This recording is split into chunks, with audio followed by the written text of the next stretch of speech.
The 2011 draft was a pivotal moment in NFL history that introduced us to the athletes that set the foundation of the league for years to come. It was the beginning of a new decade, and, like every other year, teams had holes to fill. Every time I revisit this draft class, I almost unfailingly get consumed by nostalgia.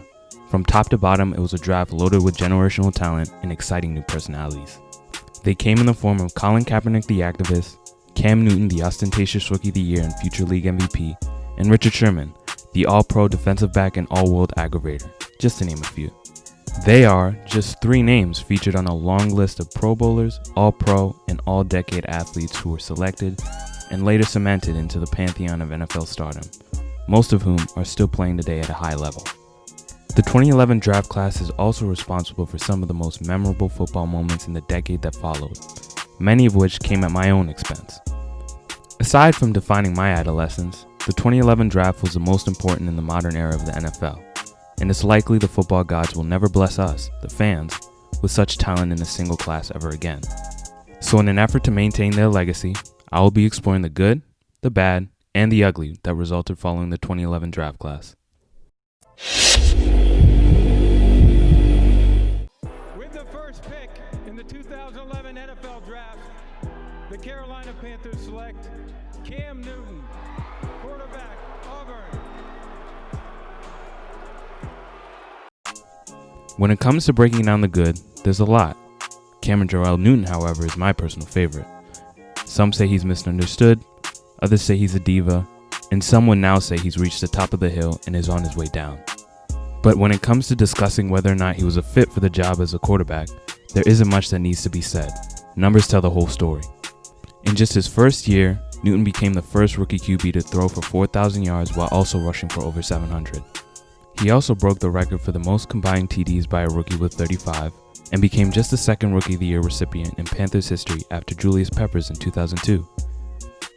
The Panthers made the right choice by taking him first overall, and were rewarded with a decade of Hall of Fame production, a historic 2015 MVP season performance, and a Super Bowl appearance. With Cam under center, the Panthers have put together some of the best rosters in their short 25-year existence.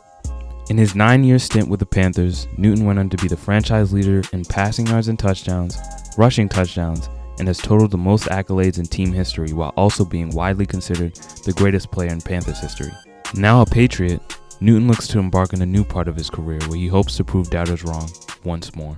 You look at Cam Chancellor. We don't even need to talk about what he did. He set the tone with his hits, plus he had an interception, plus he helped force another. Then you look at Bobby Wagner, who deserves a lot of credit because he was all over the place, along with KJ Wright and Malcolm Smith. And oh, by the way, you still had Richard Sherman and Maxwell locking down the outside wide receivers for Denver. Everywhere you turned on Seattle's defense, they completely dominated. The 2011 draft also marked a turning point for the Seahawks, who set the foundation for the Legion of Boom. Apart from taking Sherman in the 5th round, Seattle also selected linebacker KJ Wright in the 4th round and cornerback Byron Maxwell in the 6th round, both being serviceable defenders who were featured on the Seahawks' first championship in 2013. However, their most surprising pick ended up being their last, Malcolm Smith. Smith was pick number 242 in the 7th round and quickly became a star in the 2013 playoffs. Following his late-game efforts in the 2013 NFC Championship, Smith stole the show in a lopsided Super Bowl pummeling of the Broncos by the Seahawks. In a game where everyone performed well on the winning side, Smith was outstanding enough to earn Super Bowl MVP honors with an interception for a touchdown and 10 tackles. With the 11th pick in the 2011 NFL Draft, the Houston Texans select J.J. Watt, defensive end, Wisconsin.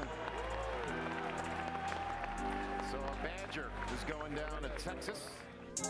If you were a team in 2011 in search of an edge rusher, you were in luck. In the first round alone, names such as Von Miller, Robert Quinn, Cameron Jordan, Cameron Hayward, J.J. Watt, and Ryan Kerrigan were called off the board. But to me, Watt stands out as the most talented among his pass rushing peers and was the best selection by any team in the draft. JJ had an interesting rise to defensive stardom, and it began with a scholarship offer from Central Michigan University, where he would play tight end for just a season before opting out to attempt to be a walk-on at the University of Wisconsin.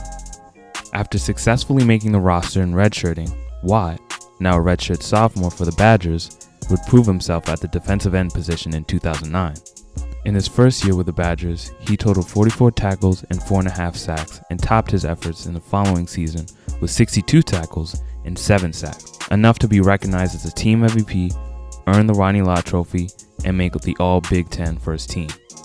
With just 2 years of defensive line experience under his belt, Watt would forego his senior season and declare for the draft where he was taken 11th by the Texans. In just his first 5 years in the NFL, now J.J. Watt had quickly established himself as a prominent defensive talent.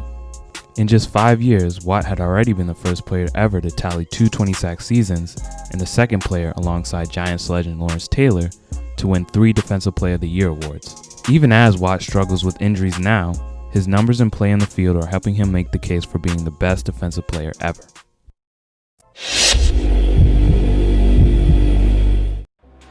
With the 7th pick in the 2011 NFL Draft, the San Francisco 49ers select Aldon Smith, defensive end, Missouri. In a draft like this, just as there were many athletes who sustained a great deal of success, there were many stars who shined bright or showed the potential to, but never lasted. Aldon Smith was taken by the 49ers with the 7th pick and is one of the greatest NFL stars who never were. In just 2 seasons and only 16 total starts, Smith had already eclipsed 30 total sacks and had earned Pro Bowl and All-Pro honors. At his peak, Smith was considered to be one of the best defenders in the league at the time, along J.J. Watt, Von Miller, and Patrick Willis. Despite having a solid start to his 3rd season, Smith's ability would begin to decline due to his battle with substance abuse. After being arrested for his 3rd DUI in 2015, Smith was released by the Niners. He would soon sign with the Raiders and face a year-long suspension once again after 9 unproductive games. Those 9 games were the last he would play, as he would quickly be cut from the Raiders in 2018 following a domestic violence allegation. After 2 years of free agency, Smith got his 3rd chance at the NFL after signing with the Cowboys in 2020 and is currently hopeful to return to football after a 5-year-long hiatus. With the 19th pick in the 2011 NFL Draft, the New York Giants select Prince Amukamara, defensive back, Nebraska. Prince Amukamara was the first player taken by the Giants in 2011. Out of all 8 selections the Giants made, Amukamara became the only player to appear on an NFL roster beyond the 2014 season. As the 19th overall pick, Amukamara did prove his value as a reliable defensive piece on multiple defensive squads, but never lived up to the expectation of being a lockdown corner. The Giants, however, still won the Super Bowl in the following season, undeterred by their poor drafting. With the 8th pick in the 2011 NFL Draft, the Tennessee Titans select Jake Locker, quarterback, Washington.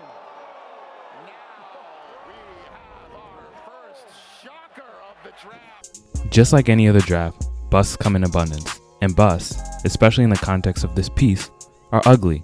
The biggest mistakes in the first round were mostly quarterbacks who aren't named Cam Newton. The Titans took the 2nd quarterback, Jake Locker, off the board with their 8th pick. Locker was a dual threat similar to Newton and was even considered a top prospect in the 2010 draft before opting into his final year of eligibility, but there were many doubts about his ability as an accurate passer. While his skills as a passer were questionable at times, injuries quickly became his biggest concern. Locker earned a starting spot for the Titans in the 2nd season and started just 23 games before retiring due to injury.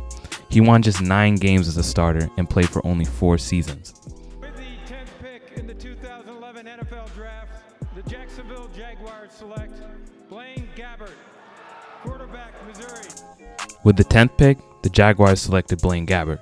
Gabbert sits high on the Mount Rushmore of QB busts alongside David Carr and Jamarcus Russell, and he makes a powerful case with just his rookie year numbers. The former Mizzou standout sustained one of the worst rookie seasons ever.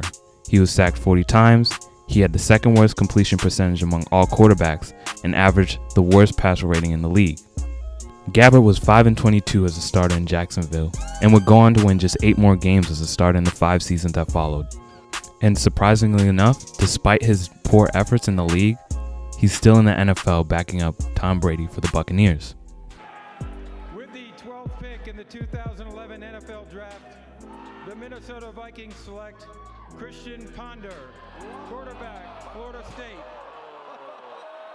Another big-time low moment. The final QB taken in the first round was Christian Ponder, who actually had a serviceable stint for the Vikings before falling off the face of the earth. In 2011, Ponder was able to take the starting job after McNabb led Minnesota to an ugly 1-5 record. That was McNabb's last year in the NFL, one I'm sure we'd all like to forget, especially Ponder, who closed out his rookie season with a 2-8 record. He did, however, follow up with a much more impressive sophomore season in 2012. While playing alongside Adrian Peterson in his 2,000-yard rushing MVP season, Ponder was able to lead the Vikings to 10 wins after an abysmal 3-win season the year before. He would end the season with 18 TDs to 12 interceptions on a 62% completion percentage. And that was it. That was the peak of Ponder's career. In 2013, he effectively lost whatever made him great and saw a sharp decline in productivity.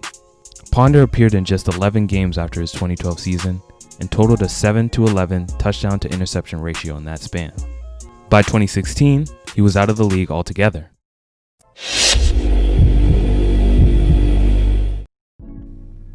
"254 players selected, 31 Pro Bowlers, and a handful of shoe-in Hall of Famers. Behind the hidden gems and the crippling busts, there's most certainly a story to tell when it comes to the legacy that this draft has left behind.